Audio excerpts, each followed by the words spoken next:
Kuki ki dead body sing do ito krabanina. May tegi lay ko dead body sing do so okay. Mama obisin da kasing kasi mag sinabiro Hawaii milen ki women ki may tegi ni pulay nakta kali ko ako mamatang nung hanggang jari matuti. Sali ba sa higim me kita among lagi horaga kuki na may tegi matata basigi ko ani deba to kusi mari wala si kraba miyoy kaya ma may tegi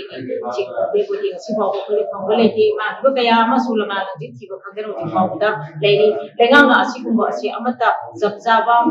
wafam mo pawa miyanda rajada di mo munda kangan balete loina na matongi matungina kuki di asi dead body singdi supreme court order to i hide na kuki dead body sing marang nungai chabukta dream samsi tenip tagi lokto na pautuna salam dai hide na thong asi ke pianje dri badi kari no hide kanda lengang amana supreme court na thoro ko order aduda hajeningi di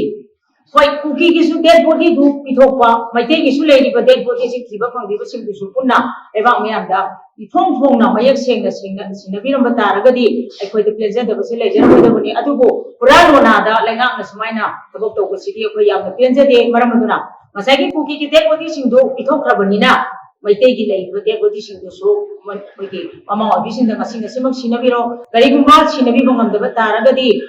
Manipur ki mama obisin da kusam naraga Bagi tengah tak akan berfikir tak sila gani hai nak, tuai mini ni, ni mai kaji ni, tengah mau terjadi.